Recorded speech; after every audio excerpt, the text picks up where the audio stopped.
Next நேயர்களுக்கு என்னோட அன்பான வணக்கங்கள். நம்ம கூட டாக்டர் வி ராஜ்குமார் அவர்கள் தான் இணைஞ்சிருக்காங்க.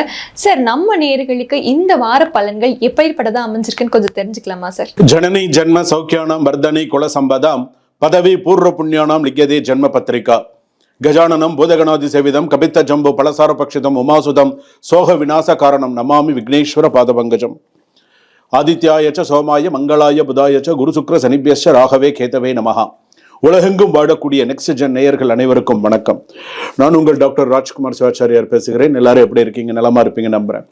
இந்த வார ராசி பலன்கள் நம்ம பார்க்க போறோம். திங்கள் முதல் ஞாயிறு வரை எப்படி இருக்கு இந்த வார ராசி பலன்கள் என்ன சொல்றது? மேஷ ராசியிலிருந்து மீனராசி பரியந்தம் எப்படி இருக்கு, என்ன செய்யணும், எப்படி இருக்கு, என்னென்ன பண்ணணும்.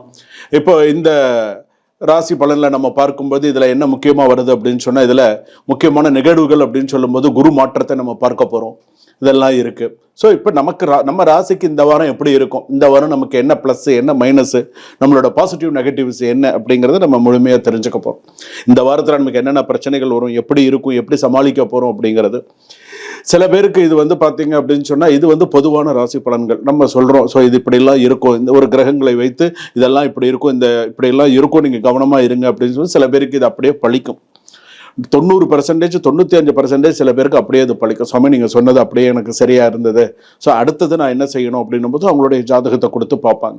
ஸோ அதனால் குடும்பம் எப்படி இருக்கும், வேலை எப்படி இருக்கும், உங்களுடைய சில கோர்ட்டு கேஸ் விஷயங்கள்லாம் எப்படி இருக்கும், அடுத்தடுத்த விஷயங்கள் எப்படி இருக்குது, என்ன செய்யணும் செய்யக்கூடாது, இந்த ராசிக்காரர்கள் எதில் கவனமாக இருக்கணும் அப்படிங்கிறத நம்ம விரிவாக முழுமையாக பார்க்க போகிறோம்.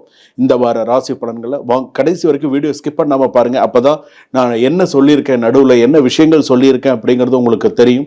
வாங்க வீடியோக்குள்ளே போவோம். கடைசி வரைக்கும் வீடியோ ஸ்கிப் பண்ணாமல் பாருங்கள். அப்போ தான் நான் என்ன சொல்லியிருக்கேன், ராசி பலனில் என்னென்ன முக்கியமான விஷயங்கள் சொல்லியிருக்கேன் அப்படிங்கிறது தெரிய வரும். கன்னியா ராசி நேயர்களே, உத்தர நட்சத்திரம் 2ஆம் பாதம் கன்னியா ராசி, ஹஸ்த நட்சத்திரம் கன்னியா ராசி, சித்திர நட்சத்திரம் கன்னியா ராசி.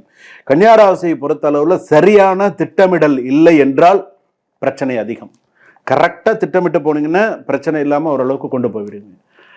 இந்த வார ராசி பலன் அப்படின்னு சொல்லும்போது அடுத்ததாக என்ன சொல்கிறது அப்படின்னா, இந்த வாரத்தில் கூடியமான வரையில் செலவு விஷயத்தில் கொஞ்சம் பார்த்து கொஞ்சம் கரெக்டாக செலவு பண்ணுங்க. ஒன்று, நீங்கள்லாம் ஒழுக்கத்தோடு இருக்கணும்னு நினைப்பீங்க, இப்படி தான் இருக்கணும்னு நினைப்பீங்க.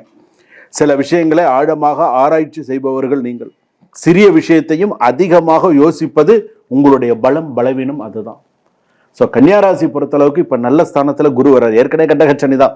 ஆஞ்சநேயர் வழிபாடு பண்ணுங்க, பைரவர் வழிபாடு நிறையா பண்ணுங்க, ஐயப்பன் கோவிலுக்கு போயிட்டு வாங்க, சபரிமலைக்கு போயிட்டு வாங்க, மாதிரி நிறையா தெய்வ தரிசனங்கள்லாம் பண்ணுங்க. கண்டிப்பாக உங்களுக்கு நிறைய நல்ல விஷயங்கள், வெளிநாடு போகிறது இந்த வருஷத்தில் நிறைய நல்ல மாற்றங்களை சந்திக்கக்கூடிய ஒரு வருஷமாக உங்களுக்கு அமையும். எவ்வளவு கஷ்டப்பட்டீங்களோ அவ்வளோக்குள்ள நல்ல மாற்றங்களை சந்திக்கக்கூடிய சூழ்நிலைகள் இருக்கும். கண்டகச்சனி தான் இருந்தாலும் பிரச்சனை இல்லை, ஓரளவுக்கு சமாளிப்பீங்க, சமாளிச்சுட்டு போவீங்க.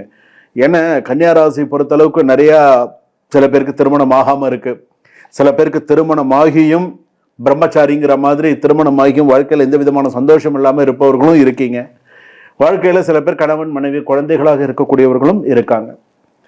இருதார யோகம் உள்ளவர்களும் இருக்காங்க. முதல் தாரம் சரியில்லாமல் 2வது தாரத்தோடு இருக்கக்கூடியவர்கள் சிறப்பாக இருக்கக்கூடியதாக இருக்குது. அது இந்த வாரத்தில் எடுத்துட்டோம் அப்படின்னு சொன்னால் சின்ன சின்ன மிஸ் அண்டர்ஸ்டாண்டிங்ஸ் மறையும். கணவன் மனைவிக்கு சின்ன சின்ன மிஸ் அண்டர்ஸ்டாண்டிங், அதை பெருசாக்கக்கூடாது. எப்போதுமே அதை ஒரு பாசிட்டிவாக கொண்டு போகிறது நல்லது.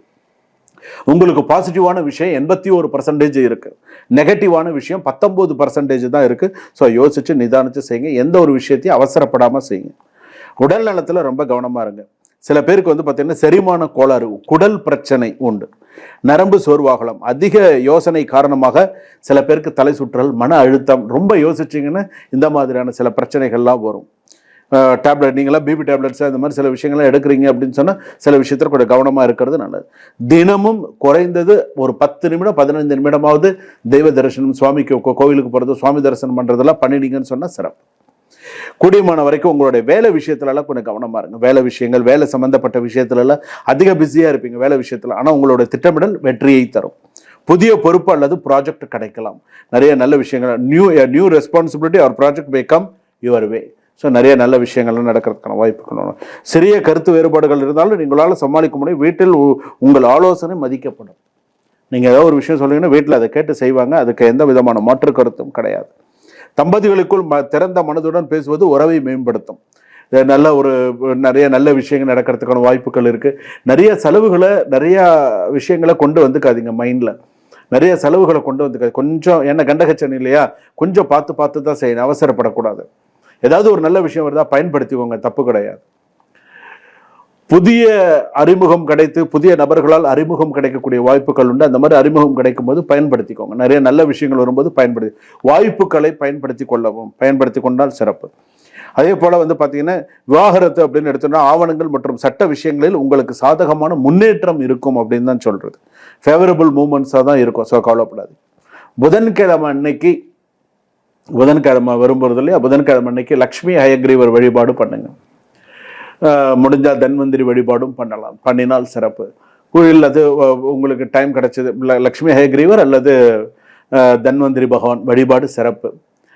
அல்லது உங்கள் வீட்டு பக்கத்தில் வாராகி அம்மன் கோவில் இருக்குது, சப்தகன்னி வாராகி அந்த மாதிரி இருக்குன்னு சொன்னால் வழிபாடு பண்ணிடுங்க அப்படின்னு சொன்னால் சிறப்பு. இந்த வாரத்தில் கன்னியாராசி பொறுத்த அளவுக்கு அவசரம் இல்லாமல் நிதானிச்சு ஒரு விஷயமா செய்யுங்க. செலவுகள் அதிகமாக இருக்குது, கட்டுக்கடங்காமல் இருக்குது, கடன் வாங்கி செலவு பண்ணக்கூடிய சூழ்நிலை இருக்குது. இன்னைக்கு கையில் ஒரு ஒன்றும் இல்லை, ஒரு குறிப்பிட்ட ஒரு ஒரு ஒரு ஒரு கையில் 25-30,000 கையில் இருக்கிற சேவிங்ஸில் இருக்கிற மாதிரி இருக்கும். 500, 1000, 2000, 5000, 10,000 இப்படி காசு போய் கடைசியில் நமக்கு எவ்வளோல நிற்கும், 100 ரூபாயில் 101 ரூபாயில் நிற்கும் கடைசியாக சேமிப்பு. ஸோ அந்த மாதிரி நிற்கும். அதனால செலவு விஷயத்தில் கொஞ்சம் பார்த்து செலவு பண்ணுங்க. பங்காளி விஷயத்துல கவனமா இருங்க. சுப செலவுகள் நிறைய வரும். சுப செலவுகள், உறவினர்கள், திருமணம், சுப செலவுகள் நிறைய வரும். போய் தான் ஆகணும், சில விஷயத்துக்கு செலவு பண்ணி தான் ஆகணும். அந்த மாதிரியான சில கட்டாயங்கள்லாம் வரும். ஸோ சில விஷயங்களை பார்த்து செய்யுங்க. சுபம். வாழ்க வளமுடன்.